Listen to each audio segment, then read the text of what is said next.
जय भीम नमो बुद्धाय सर कार्यक्रमಕ್ಕೆ ಸ್ವಾಗತ. जय भीम नमो बुद्धाय. नमो तस्स भगवतो अरहतो सम्मा संबुद्धस्स. ಸರ್ ಇವತ್ತು ತಾವು ಗುಲಾಬಿ ಹೂವನ್ನು ತಕೊಂಡು ಬಂದಿದ್ದೀರಿ, ಅದರ ವಿಶೇಷತೆ ಏನು ಸರ್? ಇವತ್ತು ನಾವು ಧಮ್ಮಪದದ ಪುಷ್ಪವಗ್ಗ ಅಂತಿದೆ. ಆ ಪುಷ್ಪವಗ್ಗದು ಒಂದು 2-3 ಗಾಥೆ ಅದ್ರ ಬಗ್ಗೆ ಚರ್ಚೆ ಮಾಡಬೇಕಾಗಿದೆ. ಅದಕ್ಕೆ ನಾನು ಇದು ಪುಷ್ಪ ಅಂತೂ ತಗೊಂಡು ಬಂದೇನೆ, ಸಾಂಕೇತಿಕವಾಗಿ ಇರಲಿ ಅನ್ನೋ ಕಾರಣಕ್ಕಾಗಿ. ಹೌದು, ಯಾಕಂದರೆ ಜನರಿಗೆ ಸ್ವಲ್ಪ ಗೊತ್ತಾಗಲಿ ಪುಷ್ಪ ಯಾಕೆ ಹಾಕ್ಕೊಂಡು ಬಂದಿದ್ದಾರಂತೆ. ಪುಷ್ಪವಗ್ಗದ ಬಗ್ಗೆ ನಾವು ಇವತ್ತು ಮಾತಾಡೋಣ. ಸರ್, ತಾವು ಇವತ್ತು ಪುಷ್ಪ ತಂದಿರೋದ್ರಿಂದ ಪುಷ್ಪವಗ್ಗದ ಕುರಿತು ಮಾತನಾಡಲು ಆಸಕ್ತಿ ವ್ಯಕ್ತಪಡಿಸಿರೋದು ಖುಷಿ ಆಯಿತು. ನಮ್ಮ ವೀಕ್ಷಕರಿಗೆ ಇದ್ರ ಬಗ್ಗೆ ಸಂಪೂರ್ಣವಾಗಿ ವಿವರಣೆ ಕೊಡ್ಬೋದಾ ಸರ್? Yes sir. ಇದು ಧಮ್ಮಪದದ ಪುಷ್ಪವಗ್ಗ ಇದೆ, 4ನೇ ವಗ್ಗದ ಪುಷ್ಪವಗ್ಗ ಇದೆ. ಅದರಲ್ಲಿ 49, ಆಮೇಲೆ 51, ಆಮೇಲೆ 52 ಈ ಗಾಥೆಗಳು ನಾನು ಇವತ್ತು ಡಿಸ್ಕಸ್ ಮಾಡ್ತೀನಿ. ಈಗ ಪುಷ್ಪದ ನಮ್ಮ ಪ್ರತಿನಿತ್ಯ ಜೀವನದಲ್ಲಿ ಪುಷ್ಪದ ಏನು ಮಹತ್ವ ಇದೆ ಮತ್ತು ನಾವು ಪುಷ್ಪ ಎಲ್ಲೆಲ್ಲಿ ಬಳಸ್ತೀವಿ ಅದು ನಿಮಗೆ ಗೊತ್ತಿದೆ. ಈಗ ಫಾರ್ ಎಕ್ಸಾಂಪಲ್ ನಾವು ಹೊಸ ಮನೆ ಕಟ್ತೀವಿ, ಆವಾಗ ನಾವು ಪುಷ್ಪ ಯೂಸ್ ಮಾಡ್ತೀವಿ. ಅಥವಾ ಮದುವೆ ಆಗಲಿ ಅಥವಾ ರಿಸೆಪ್ಷನ್ ಆಗಲಿ, ಅಲ್ಲಿ ಅಂತೂ ಭಾಳಷ್ಟು ನಾವು ಪುಷ್ಪ ಯೂಸ್ ಮಾಡ್ತೀವಿ ಅಲ್ವಾ? ಹೌದು, ಯಾವುದಾದ್ರೂ ಕಾರ್ಯಕ್ರಮ ಮಾಡ್ತಾ ಇದ್ರು ಕೂಡ ಹೂವಿನ ಹಾರ ಹಾಕೋದ್ರ ಮುಖಾಂತರ ಸ್ವಾಗತನ ಕೂಡ ಮಾಡ್ತೀವಿ. ಅಥವಾ ನಮ್ಮ ಫ್ರೆಂಡ್ಸ್ಗೆ ಏನಾದರೂ ಒಂದು ಪ್ರಮೋಷನ್ ಆಯಿತು ಅಥವಾ ಯಾವುದಾದ್ರು ಒಂದು ಒಳ್ಳೆ ಹುದ್ದೆಯಲ್ಲಿ ಹೋದ್ರು, ಅದು ಆವಾಗ ನಾವು ಹೋಗಿ ಅವರಿಗೆ ಗ್ರೀಟಿಂಗ್ಸ್ ಮಾಡ್ತೀವಿ, ಪುಷ್ಪ ಕೊಟ್ಟು. ಹೌದು, ಹಾರ ಮಾಡ್ತೀವಿ. ಅದೇ ಥರ ನಾವು ದೇವಸ್ಥಾನ ಬರಲಿ ಅಥವಾ ವಿಹಾರಕ್ಕೆ ಬರಲಿ, ಎಲ್ಲಾದರೂ ಹೋದ್ರೂ ಕೂಡ ನಾವು ಪುಷ್ಪವನ್ನು ಬಳಸ್ತೀವಿ, ಅದರ ಉಪಯೋಗ ಮಾಡ್ತೀವಿ ನಾವು. ಸೊ ಅದರಲ್ಲಿ ಈ ಪುಷ್ಪ ಯಾಕೆ ನಾವು ಯೂಸ್ ಮಾಡಬೇಕು ಅನ್ನೋದು ಒಂದು ಪ್ರಶ್ನೆ ಬರುತ್ತೆ. ಸೊ ಆವಾಗ ಪುಷ್ಪ ಏನಿದೆಯಲ್ಲ, ಪುಷ್ಪ ಒಂದು ಸಾಂಕೇತವಾಗಿ ನಾವು ಪುಷ್ಪ ಯೂಸ್ ಮಾಡ್ತೀವಿ. ಈಗ ಫಾರ್ ಎಕ್ಸಾಂಪಲ್ ನಾವು ವಿಹಾರಕ್ಕೆ ಹೋಗ್ತೀವಿ ಅಥವಾ ದೇವಸ್ಥಾನಕ್ಕೆ ಹೋಗ್ತೀವಿ, ಅಲ್ಲಿ ನಾವು ಪುಷ್ಪ ಅರ್ಪಣೆ ಮಾಡಬೇಕಾದ್ರೆ ನಮ್ಮ ಶ್ರದ್ಧೆ ಆಗಲಿ ನಮ್ಮ ಭಕ್ತಿ ಆಗಲಿ ಆ ಉದ್ದೇಶದಿಂದ ನಾವು ಪುಷ್ಪವನ್ನು ಅರ್ಪಣೆ ಮಾಡ್ತೀವಿ. ಅಥವಾ ನಾವು ನಮ್ಮ ಯಾರಾದರೂ ಫ್ರೆಂಡ್ಸ್ ಆಗಲಿ ಅಥವಾ ಯಾರಾದರೂ ಸ್ನೇಹಿತರಾಗಲಿ ಅಥವಾ ಅತಿ ಹೆಚ್ಚು ಪ್ರಿಯಕರವಾದ ಆಗಲಿ, ಅವರಿಗೆ ನಾವು ಒಂದು ಗುಲಾಬಿ ಹೂವು ಕೊಟ್ಟು ಅವರಿಗೆ ಒಂದು ಸ್ವಾಗತ ಮಾಡ್ತೀವಿ. ಅಂದರೆ ಅಲ್ಲೇ ನಮ್ಮದು ಪ್ರೀತಿ ಆಗಲಿ ವಿಶ್ವಾಸ ಆಗಲಿ ನಾವು ಅಲ್ಲಿ ವ್ಯಕ್ತಪಡಿಸ್ತಿದ್ದೀವಿ. ಪುಷ್ಪವನ್ನು ಕೊಡೋದ್ರ ಮೂಲಕ ಅವ್ರ ಮೇಲೆ ಇರೋಂಥ ನಮ್ಮ ಪ್ರೀತಿಯನ್ನು ಅಫೆಕ್ಷನ್ ಇದೆಯಲ್ಲ ಅದನ್ನು ನಾವು ಕೊಡ್ತೀವಿ. ಸೊ ಇದರಿಂದ ನಾವು ಪುಷ್ಪವನ್ನು ನಮ್ಮ ಪ್ರತಿನಿತ್ಯ ಜೀವನದಲ್ಲಿ ನಾವು ಉಪಯೋಗ ಮಾಡ್ತೀವಿ. ಸೊ ಅದು ಒಂದಾಯಿತು. ಈಗ ನಾವು ವಿಹಾರಕ್ಕೆ ಹೋಗ್ತೀವಿ, ಬುದ್ಧರಿಗೆ ಒಂದು ಪುಷ್ಪವೊಂದು ಅರ್ಪಣೆ ಮಾಡ್ತೀವಿ. ಸೊ ಅರ್ಪಣೆ ಮಾಡುವಾಗ ಅದರಲ್ಲಿ ಏನಾಗುತ್ತೆ, ನಾವು ಪುಷ್ಪ ಬೆಳಗ್ಗೆ ನಾವು ಹಾಕ್ತೀವಿ, ಅದು ಸಾಯಂಕಾಲ ಏನಾಗುತ್ತೆ, ಬಾಡಿ ಹೋಗುತ್ತೆ, ಅದನ್ನು ಹೋಗಿಬಿಡ್ತದೆ. ಸೊ ಇದರಲ್ಲಿ ಸಂಕೇತ ಏನು ಸಿಗುತ್ತೆ ನಮಗೆ ಅಂದರೆ, ಜೀವನದಲ್ಲಿ ಯಾವುದೋ ನಿತ್ಯ ಇಲ್ಲ, ಎಲ್ಲ ಅನಿತ್ಯ ಇದೆ ಅನ್ನೋದು ಒಂದು ಸಂಕೇತವಾಗಿ ಬರುತ್ತೆ. ಅದನ್ನು ಲಾಸ್ಟ್ ಟೈಮ್ ನಾನು ನಿಮಗೆ ಹೇಳಿದೆ, ಸಬ್ಬೆ ಸಂಕರ ಅನಿಚ್ಛತಿ ಅಂದರೆ ಯಾವುದು ವಸ್ತುಗಳು ನಿತ್ಯ ಯಾವುದು ಇಲ್ಲ, ಎಲ್ಲ ಅನಿತ್ಯಗಳಿದೆ. ನಮ್ಮ ಶರೀರ ಕೂಡ ಅನಿತ್ಯ ಇದೆ ಅನ್ನೋದು ಒಂದು ಇದೆ. ಅದರಲ್ಲಿ ನಾವು ಅರ್ಪಣೆ ಮಾಡುವಾಗ ಪುಷ್ಪಂ ಮಿಲಾಯಂತಿ ಯಥಾ ಇದೊಮ್ಮೆ ಕಾಯೋ ತಥಾ ಯಥಿ ವಿನಾಶ ಭಾವಂ. ಅಂದರೆ ಹೇಗೆ ನಾವು ಅರ್ಪಣೆ ಮಾಡಿದ ಪುಷ್ಪವನ್ನು ಬೆಳಗ್ಗೆ ಅರ್ಪಣೆ ಮಾಡ್ತೀವಿ, ಸಾಯಂಕಾಲದನ್ನು ಹೋಗುತ್ತೆ. ಸೊ ಅದೇ ಥರ ನಮ್ಮ ಶರೀರವನ್ನು ಕಾಯೋ ತಥಾ ಯತಿ ವಿನಾಶ ಭಾವಂ ಅಂದರೆ ನಮ್ಮ ಶರೀರ ಕೂಡ ಇದೇ ಥರ ವಿನಾಶ ಆಗುತ್ತೆ, ಕ್ರಮೇಣವಾಗಿ ಅದನ್ನು ವಿನಾಶ ಆಗುತ್ತೆ ಅನ್ನೋದು ಒಂದು ಸಾಂಕೇತವಾಗಿ ಪುಷ್ಪವನ್ನು ನಾವು ಅರ್ಪಣೆ ಮಾಡುವಾಗ ಅದನ್ನು ನಮ್ಮ ಶರೀರನ್ನು ಒಂದು ವಿನಾಶ ಆಗತ್ತೆ ಕ್ರಮೇಣವಾಗಿ ಅನ್ನೋದು ಒಂದು ಸಾಂಕೇತವಾಗಿ ಅದನ್ನು ನಾವು ತಿಳ್ಕೊಬೇಕಾಗತ್ತೆ. ತಥಾಗತರು ವಿವರಿಸಿದ್ದಾರೆ. ವಿವರಿಸಿದ್ದಾರೆ. ಈಗ ಈ ತಥಾಗತರು ನಾವು ಭಾವಚಿತ್ರನಲ್ಲಿ ನೋಡ್ತೀವಿ.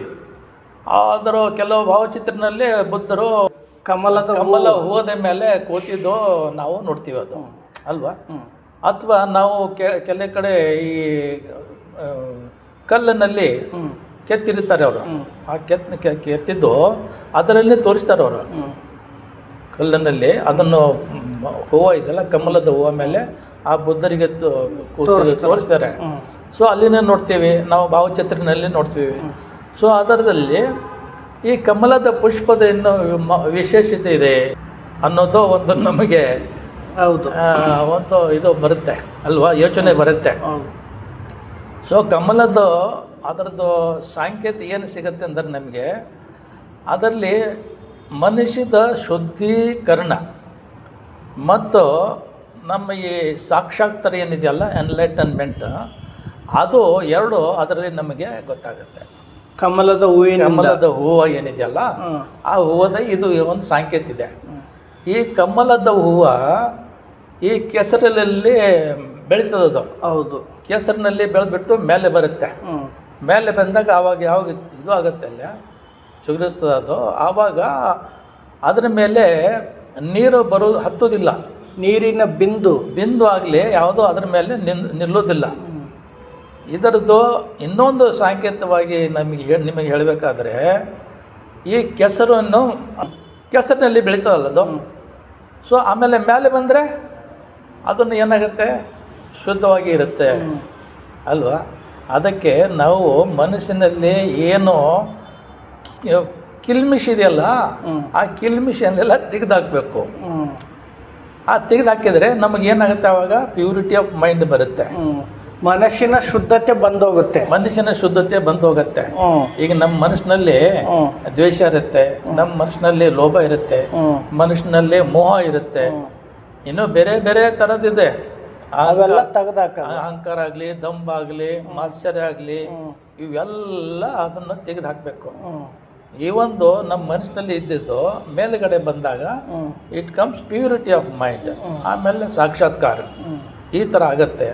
ಸೊ ಅದಕ್ಕೆ ಆ ಉದ್ದೇಶದಿಂದ ಈ ಬುದ್ಧರಿಗೆ ಒಂದು ಕಮಲದ ಹೂವು ಮೇಲೆ ತೋರಿಸ್ತಾರೆ.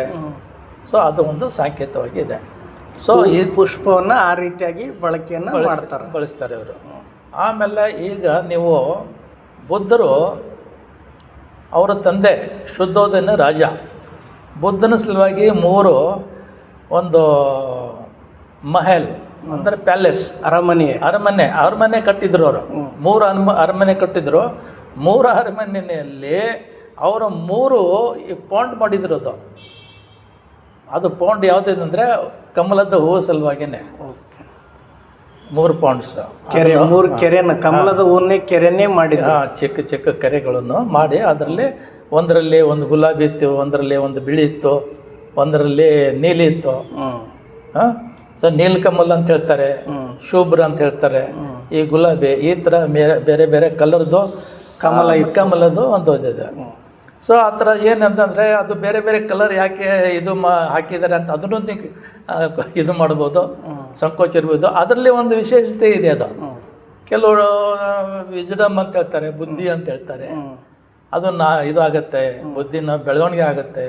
ಸೊ ಈ ಥರ ಬೇರೆ ಬೇರೆ ಕಲರ್ಗೆ ಬೇರೆ ಬೇರೆ ಒಂದು ಉದ್ದೇಶವನ್ನು ಇಟ್ಕೊಂಡು, ಅಂದ್ರೆ ಹೂವಿನ ಬಣ್ಣಕ್ಕನುಗುಣವಾಗಿ ಅದನ್ನು ಬೇರೆ ಬೇರೆ ಉದ್ದೇಶಕ್ಕೆ ಅಥವಾ ಹೂವಿನ ಪ್ರಭೇದಕ್ಕೆ ಅನುಗುಣವಾಗಿ ಅದನ್ನು ಬೇರೆ ಬೇರೆ ಉದ್ದೇಶಕ್ಕೆ ಬಳಸ್ತಾರ ಅನ್ನೋ ಮಾತನ್ನು ತಾವು ಹೇಳ್ತಾ ಇದ್ರಿ. ಹೌದು, ಆ ಥರ. ಅಂದರೆ ಈ ಪುಷ್ಪದ ಉದ್ದೇಶ ಮತ್ತು ಅದರದ್ದು ಸಾಂಕೇತವಾಗಿ ನಮಗೆ ಸಿಗೋದು ಅದರದ್ದು ಏನೇನಿದೆಯಲ್ಲ ಅದನ್ನು ಸ್ವಲ್ಪ ಬ್ರೀಫಾಗಿ ನಿಮಗೆ ಹೇಳ್ತಾ ಇದ್ದೇನೆ. ಸೊ ಈ ಥರ ಇದೆ. ಈಗ ನಾವು ಕಮಿಂಗ್ ಟು ದಿ ಪಾಯಿಂಟ್, ಈಗ ನಾವು ಪುಷ್ಪ ವರ್ಗಕ್ಕೆ ಬಂದಿದ್ದೀವಿ. ಪುಷ್ಪ ವರ್ಗನಲ್ಲಿ ಬುದ್ಧರು ಏನು ಹೇಳ್ತಾರೆ ಅಂದರೆ, ಈ ಬ್ರಹ್ಮರೇ ಇದೆಯಲ್ಲ, ಯಥಾಪಿ ಭಮರೋ ಪುಪ್ಪಂ ವರ್ಣವಂತಂ ಅಗಂಧಕಂ ಫಲೇ ತೀರಸಮಾದಾಯ ಏವಂ ಗಾಮೆ ಮುನಿಚರೆ.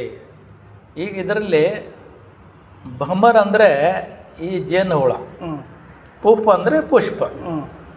ಯಥಾಪಿ ಭ್ರಮರೋ ಪುಪ್ಪಂ ಅಂದರೆ ಜೇನುಹುಳ ಮತ್ತು ಪುಷ್ಪಂ. ಯಥಾಪಿ ಭ್ರಮರೋ ಪುಪ್ಪಂ ವರ್ಣವಂತಂ ಅಗಂಧಕಂ. ಈಗ ಜೇನುಹುಳ ಹೂವಿನ ಮೇಲೆ ಕೂತು ಅದರಲ್ಲಿ ಏನು ರಸ ಏನು ತಗೋತಲ್ಲ, ಅದು ನೆಕ್ಟರ್ ಅಂತ ಹೇಳ್ತೀವಲ್ಲ ನಾವು, ಅದನ್ನು ರಸ ತೊಗೊಂಡ್ಬಿಡ್ತದೆ. ಅದು ರಸ ಹೇಗೆ ತೊಗೊಂಡ್ಬಿಡ್ತದೆ, ಅದು ಆ ಪುಷ್ಪದ ವರ್ಣ ಇದೆಯಲ್ಲ, ಅದು ಬಣ್ಣ ಆ ಬಣ್ಣನ ಕೆಡಿಸೋದಿಲ್ಲ. ಆಮೇಲೆ ಅದರಲ್ಲಿ ಏನು ಸುಗಂಧ ಇದೆ, ಅದೇನು ಪರಿಮಳ ಇದೆ, ಅದನ್ನು ಕೆಡಿಸೋದಿಲ್ಲ. ಸೊ ಈ ಭ್ರಮರ ಯಾವ ಥರ ಅದರದ್ದು ಬಣ್ಣ ಆಗಲಿ ಅಥವಾ ಅದರ ಸುಗಂಧ ಆಗಲಿ ಕೆಡಿಸ್ಲಾರ್ದೆ ರಸ ಏನು ತಗೊಂಡು ಹೋಗ್ತದಲ್ಲ, ಅದೇ ಥರ ಈ ಮುನಿ ಅಂದರೆ ಭಿಕ್ಷು ಆಗಲಿ ಒಂದು ಊರಲ್ಲಿ ಭಿಕ್ಷಾಟನಕ್ಕೆ ಹೋದಾಗ ಅವರು ಈ ಜನರ ಸಹವಾಸ ಒಳ್ಳೆಯ ರೀತಿಯಾಗಿ ಇಡಬೇಕು, ಕೆಟ್ಟದ್ದಾಗಿ ಇಡಬಾರ್ದು ಅಂತ ಅವಳು ಒಳ್ಳೆ ಮನಸ್ಸಿನಿಂದ ಅಲ್ಲಿ ಹೋಗಿ ಭಿಕ್ಷಾಟನ ಮಾಡಿ ಮತ್ತು ಅವರು ತಮ್ಮ ಇದಕ್ಕೆ ಬರಬೇಕು, ಸ್ಥಾನಕ್ಕೆ ಬರಬೇಕು. ಅಂದ್ರೆ ಸರ್ ಏನು ತಾವು ಜೇನು ನೊಣ ಏನಿದೆ, ಆ ಜೇನು ನೊಣ ಏನು ಅದು ಹೂವಿಗೆ ಹೋಗಿ ಟಚ್ ಮಾಡುತ್ತೆ, ಅಲ್ಲಿರೋಂಥ ಒಂದು ಸುಗಂಧವನ್ನು ತೆಗೆದುಕೊಳ್ಳಲ್ಲ, ಅಲ್ಲಿರೋಂಥ ಆ ಹೂವಿನಲ್ಲಿರೋಂಥ ಬಣ್ಣನ ತೆಗೆದುಕೊಳ್ಳಲ್ಲ, ಆ ರಸವನ್ನು ಮಾತ್ರ ಹೇಗೆ ಪಿಕ್ ಮಾಡುತ್ತೋ ಅದೇ ರೀತಿಯಾಗಿ ಬಿಕ್ಕು ಆಗಲಿ ಅಥವಾ ಭಿಕ್ಷು ಆಗಲಿ ಯಾರೇ ಆಗಲಿ ತಾವು ಯಾವ ಉದ್ದೇಶಕ್ಕೆ ಹೋಗಿದ್ದಾರೋ ಆ ಉದ್ದೇಶ ಮಾತ್ರ ಪೂರ್ಣಗೊಳಿಸ್ಬೇಕು, ಬೇರೆ ಏನು ಮಾಡಬಾರ್ದು ಅನ್ನೋಂಥ ಸಂದೇಶನ ಸರ್ ಇದು? ಹೌದು, ಯಾಕಂದರೆ ಅದರದ್ದು ಬಣ್ಣನೂ ಕೆಡಿಸೋದಿಲ್ಲಲ್ಲ, ಆಮೇಲೆ ಅದರದ್ದು ಇದು ಸುಗಂಧ ಇದೆಯಲ್ಲ ಅದನ್ನು ಕೆಡಿಸೋದಿಲ್ಲ. ಇದೇ ಥರ ಈಗ ನಾವು ಮುನಿ ಅಂತ ಹೇಳ್ತಾರೆ, ಮುನಿ ಅಂದರೆ ಭಿಕ್ಷು ಆಗ್ಬೋದು ಅಥವಾ ಸನ್ಯಾಸಿಗಳು ಆಗ್ಬೋದು. ಯಾಕಂದರೆ ಈ ಕೆಲವು ಟೈಮ್ನಲ್ಲಿ ಏನಾಗುತ್ತೆ, ಈ ಮನಸ್ಸು ಇದು ಆಗುತ್ತೆ ಕೆಲವು ಟೈಮ್ನಲ್ಲಿ, ಚಂಚಲತೆ ಬಂದ್ಬಿಡ್ತಾ. ಯಾಕಂದ್ರೆ ಲಾಸ್ಟ್ ಟೈಮ್ ನಾವು ಹೇಳಿದ್ದೀವಿ, ಹೌದು, ಬಂಧನಂ ಚಪಲಂ ಚಿತ್ತಂ ದೂರಕ್ಕಂ ದುನ್ನಿವಾರಿಯಂ ಅಂತ ಹೇಳಿದ್ದೇವೆ. ಯಾಕಂದರೆ ಮನಸ್ಸು ಇಷ್ಟೊಂದು ಚಂಚಲಿದೆ, ಚಪಲಿದೆ, ಅದಕ್ಕನ್ನು ಕಂಟ್ರೋಲ್ ಮಾಡೋದು ಭಾಳ ಕಷ್ಟ ಇದೆ. ಸೊ ಈಗ ನಾವು ಭಿಕ್ಷಾಟನಕ್ಕೆ ಭಿಕ್ಷು ಹೋದಾಗ ನಾವು ಬೇರೆ ಬೇರೆ ದೃಶ್ಯಗಳು ನೋಡ್ತೀವಿ. ಹೌದು, ಆ ಬೇರೆ ಬೇರೆ ದೃಶ್ಯಗಳು ನೋಡಿದರೆ ಅವ್ರಿಗೆ ಮನಸ್ಸಿಗೆ ಮೇಲೆ ಅದನ್ನು ಪರಿಣಾಮ ಆಗುತ್ತೆ. ಸೊ ಕೆಟ್ಟ ಪರಿಣಾಮ ಆಗ್ಬೋದು. ಸೊ ಆ ಥರ ಕೆಟ್ಟ ಪರಿಣಾಮ ಆಗಬಾರ್ದು. ಆಮೇಲೆ ಸಮಾಜದಲ್ಲಿ ಹೋದಾಗ ಅವರು ಅಂತ ಯಾವುದೋ ಕೃತ್ಯ ಮಾಡಬಾರ್ದು.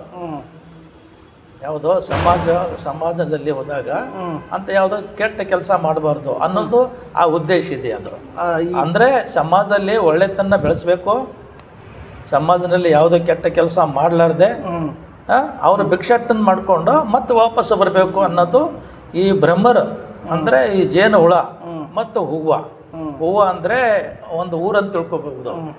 ಅಥವಾ ಈ ಬ್ರಹ್ಮರ್ ಅಂದರೆ ಅಥವಾ ಈ ಜೇನುಹುಳ ಅಂದರೆ ಒಂದು ಭಿಕ್ಷು ಆಗಲಿ ಒಂದು ಸನ್ಯಾಸಿ ಅಂತ ತಿಳ್ಕೊಬೇಕು. ಯಾವ ಥರ ಈ ಜೇನುಹುಳ ಹೂವಿನ ಮೇಲೆ ಹೋಗಿ ಕುತ್ಕೊಂಡು ಹೇಗೆ ರಸ ಮಾತ್ರ ತೊಗೊಂಡ್ಬಿಡ್ತದೋ, ಹೌದು, ಅದಕ್ಕೇನು ಬಣ್ಣನೂ ಕೆಡಿಸೋದಿಲ್ಲ ಮತ್ತು ಅದರದ್ದು ಸುಗಂಧನೂ ಕೆಡಿಸೋದಿಲ್ಲ. ಈ ಥರ ಭಿಕ್ಷಾಟನಕ್ಕೆ ಹೋದಾಗ ಭಿಕ್ಷು ಈ ಥರ ಒಂದು ಸ್ವಭಾವ ಇರಬೇಕು ಅನ್ನೋದು ಒಂದು ಸಂದೇಶ ಅಂತ ಇದೆ. ಈ ಒಂದು ಗಾಥದಲ್ಲಿ ಬರುತ್ತೆ. ಈಗ ಇನ್ನೊಂದು ಗಾಥೆ ಇದೆ. ಅವು ಗಾಥೆ ಅಂದರೆ ಯಥಾಪಿ ರುಚಿರಂ ಪುಪ್ಪಂ ವರ್ಣವಂತಂ ಅಗಂಧಕಂ ಏವಂ ಸುಭಾಷಿತ ವಾಚ ಅಫಲ ಹೋತಿ ಅಕುಬ್ಬತೋ. ಅಂದರೆ ಇದರ ಮೀನಿಂಗ್ ಏನಾಗುತ್ತೆ ಅಂದರೆ ಯಥಾಪಿ ರುಚಿರಂ ಪುಪ್ಪಂ. ರುಚಿರಂ ಅಂದರೆ ಆಕರ್ಷಣ ಇರೋದು ಒಂದು ಪುಷ್ಪ, ಭಾಳ ಆಕರ್ಷಕವಾಗಿ ಕಾಣ್ತದೆ ನಿಮಗೆ. ಅದರ ಬಣ್ಣನೂ ಭಾಳ ಚೆನ್ನಾಗಿದೆ, ವರ್ಣ ಏನಿದೆಯಲ್ಲ ಭಾಳ ಚೆನ್ನಾಗಿದೆ. ಬಟ್ ಅದರಲ್ಲಿ ಗಂಧ ಇಲ್ಲ, ಸುಗಂಧ ಇಲ್ಲ. ಇದು ಒಂದು ಇದು ಇದೆ. ಎರಡನೇದು ಏನೆಂದರೆ, ಈಗ ಯಾರಾದರೂ ಏವಂ ಸುಭಾಷಿತ ವಾಚ, ಯಾವ ಪಂಡಿತ ಆಗಲಿ ಯಾವ ಮನುಷ್ಯ ಆಗಲಿ ಎಷ್ಟೋ ಒಳ್ಳೆಯದು ಒಂದು ಮಾತಾಡಿದರೆ, ಸುಭಾಷಿತ ಅಂದರೆ ಒಳ್ಳೆ ಮಾತುಗಳು ಆಡಿದರೆ ಏವಂ ಸುಭಾಷಿತ ವಾಚ ಅಫಲ ಹೋತಿ ಅಕುಬ್ಬತ್ತು ಅನ್ನೋದು ಅವರು ಮಾತಾಡೋದು ಏನು ಫಲ ಬರುವುದಿಲ್ಲ ಅಂತ ಹೇಳ್ತಾರೆ ಇಲ್ಲಿ.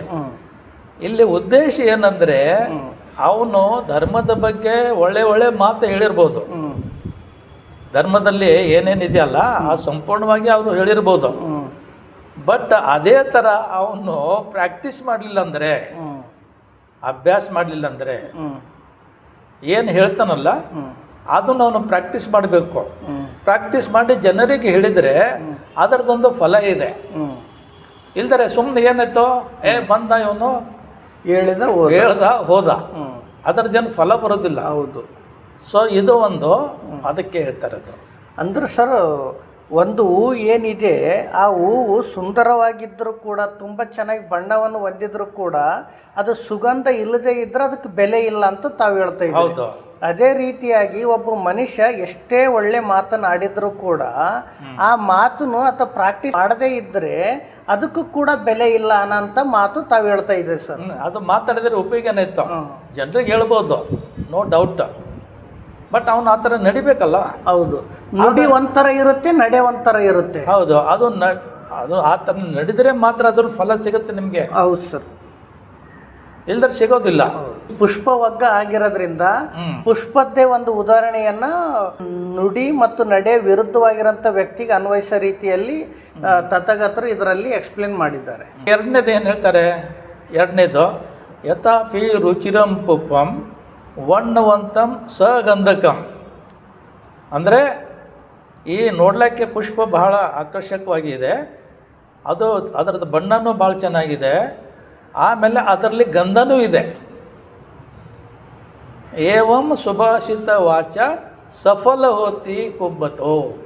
ಅಂದರೆ ಅವನು ಮಾತಾಡಿದ್ದು ಒಳ್ಳೆ ಮಾತುಗಳು ಯಾವಾಗ ಸಫಲ ಆಗುತ್ತೆ, ಯಾವಾಗ ಅವನು ಧರ್ಮದ ಬಗ್ಗೆ ತಿಳ್ಕೊಂಡು ಮಾತಾಡಿದರೆ ಅದರ ಪ್ರಕಾರ ಅವನು ನಡೆದರೆ ಮಾತ್ರ ಅದು ಅವನು ಮಾತಾಡಿದ್ದು ಸಫಲ ಆಗತ್ತೆ, ಇಲ್ದರೆ ಸಫಲ ಆಗೋದಿಲ್ಲ, ಪ್ರಯೋಜನಕಾರಿ ಇಲ್ಲ. ಸೊ ಆ ಥರ ಇದೆ ಸರ್. ಡಾಕ್ಟರ್ ಸರ್ವಪಲ್ಲಿ ರಾಧಾಕೃಷ್ಣ ಅವರು ಧಮ್ಮಪದದ ಕುರಿತು, ಅದು ವಿಶೇಷವಾಗಿ ಪುಷ್ಪವಗ್ಗದ ಕುರಿತು ಅವರು ಹೇಳಿರೋದನ್ನು ತಾವು ವಿಸ್ತಾರವಾಗಿ ವಿವರಿಸ್ಬೋದಾ? ಹೇಳ್ಬೋದು ಸರ್. ಅದು ಯಾಕಂದರೆ ಈಗ ನಾನು ಎರಡೂ ಹೇಳಿದ್ದೀನಿ ನಿಮಗೆ, ಸಗಂಧಕಂ ಅಗಂಧಕಂ. ಅಂದರೆ ಪ್ರಾಕ್ಟೀಸ್ ಮಾಡೋನು, ಪ್ರಾಕ್ಟೀಸ್ ಮಾಡಲಾರ್ದವನು, ಎರಡೂ ಹೇಳಿದ್ದೀನಿ. ಅದೇ ಡಾಕ್ಟರ್ ಸರ್ವಪಲ್ಲಿ ರಾಧಾಕೃಷ್ಣವನ್ನು ಹೇಳಿದ್ದಾರೆ. ಅವರು ಒಂದು ರೆಫರೆನ್ಸ್ ತಗೊಂಡಿದ್ದಾರೆ. ಯಾವ್ದು ರೆಫರೆನ್ಸ್ ಅಂದರೆ ಬೈಬಲ್ನಲ್ಲಿ ಒಂದು ರೆಫರೆನ್ಸ್ ಬರುತ್ತೆ. ಅದರಲ್ಲಿ ರೆಫರೆನ್ಸ್ ಏನು ತಗೊಂಡಿದೆ ಅಂದರೆ, ಯಾರು ಮೋಸೆಸ್ ಸೀಟ್ನಲ್ಲಿ ಕೂತ್ಕೊಂಡು ಧರ್ಮದ ಬಗ್ಗೆ ಏನು ಹೇಳ್ತಾರೋ ಅದನ್ನು ನೀವು ಕೇಳ್ತೀರಿ. ಆದರೆ ಆ ಸೀಟ್ನಲ್ಲಿ ಕೂತವನು ಧರ್ಮದ ಬಗ್ಗೆ ಏನು ವಿಷಯ ಇದೆಯಲ್ಲ ಅದರ ಪ್ರಕಾರ ಪಾಲನೆ ಮಾಡ್ತಾನ ಅಥವಾ ಇಲ್ಲ ಅಂತ ನೀವು ತಿಳ್ಕೊಬೇಕಾಗತ್ತೆ ಅಂತ ಹೇಳ್ತಾರೆ. Meaning is same. ಪ್ರಭು ಯೇಸುನವರು ಅವ್ರು ಏನು ಮಾಡ್ತಾರೆ, ತಮ್ಮ ಶಿಷ್ಯರಿಗೆ, ತಮ್ಮ ಜನರಿಗೆ ಉದ್ದೇಶಿಸಿ ಮಾತಾಡ್ತಾರೆ. ಮಾತಾಡಿಬಿಟ್ಟು ಇದನ್ನೇ ಕಾನ್ಸೆಪ್ಟ್ ಹೇಳ್ತಾರೆ ಅವರು.